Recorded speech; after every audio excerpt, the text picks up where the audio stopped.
यहूदी कौन है? फलस्तीन के साथ इनका क्या ताल्लुक? इसराइल का फलस्तीन से जंग करना क्या मकसद है? और ये बनी इसराइली कौन है?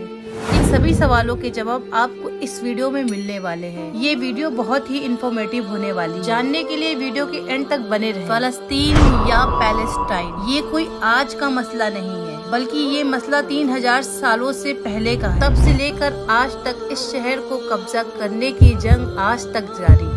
मूसा अलैहिस्सलाम ने अल्लाह के हुक्म से जब बनी इसराइलियों को बड़ी मुश्किलों से फिरौन की गुलामी से आजाद कराकर इजिप्ट से फलस्तीन की तरफ ले गए और बनी इसराइल से कहा कि इस जगह पर हमला करो। बनी इसराइल ने मना कर दिया, कहा आप और आपका खुदा जाकर हमला करें, जिसकी वजह से अल्लाह ने 40 साल इनको डेजर्ट पर रहने की सजा दी। और फिर मूसा अलैहिस्सलाम पर अल्लाह की आसमानी किताब तौरात नाजिल की।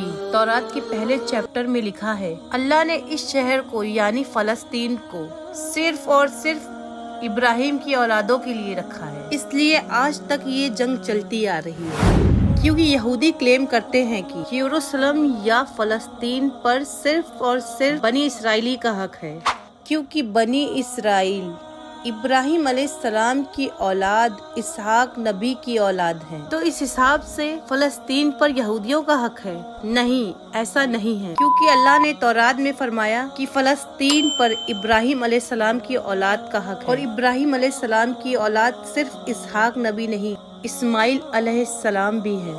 इस्माइल अलैहिस्सलाम को अरबों का फादर कहा जाता है और इसहाक अलैहिस्सलाम को बनी इसराइल का फादर कहा जाता है। मतलब इनकी ही किताब तौरात के अकॉर्डिंग फलस्तीन पर सिर्फ इसहाक अलैहिस्सलाम की औलाद का हक नहीं, बल्कि इस्माइल अलैहिस्सलाम की औलादों का भी हक है। और इस बात को यहूदी भी जानते हैं। 40 साल मूसा अलैहिस्सलाम के साथ डेजर्ट में रहने के बाद बनी इसराइल ने यूशा की लीडरशिप में फलस्तीन को फतह कर लिया और कुछ ही टाइम के बाद इनके हाथ से फलस्तीन चला भी गया और 300 सालों तक फलस्तीन को फिर से हासिल ना कर सके।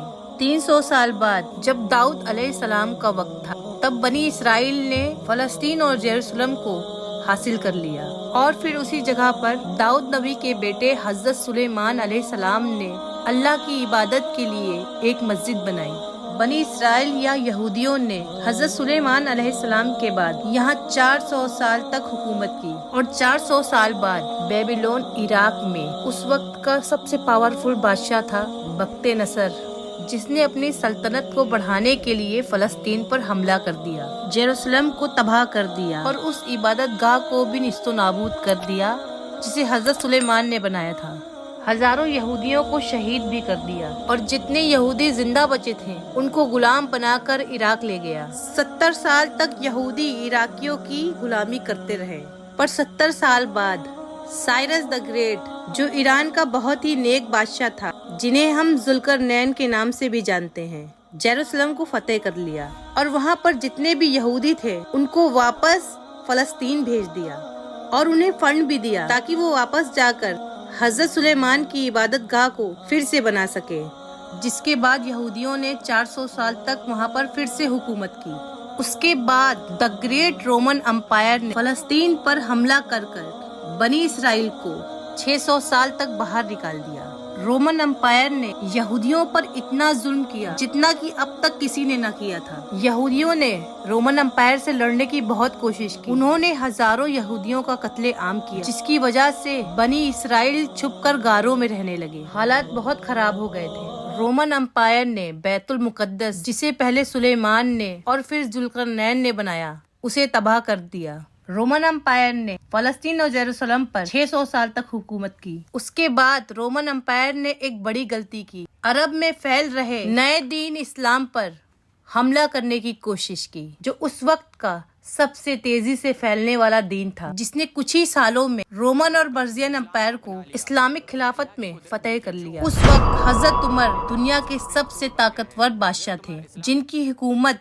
अलेक्जेंडर द ग्रेट से बहुत बड़ी थी। मुसलमान रोमन एम्पायर फतेह करते करते एक दिन आखिर यरूशलेम के दरवाजे तक पहुंच ही गए, जिसकी पेशनगोई रसूलुल्लाह सल्लल्लाहु अलैहि वसल्लम ने की थी कि एक दिन मुसलमान यरूशलेम को फतेह जरूर करेंगे। So subscribe.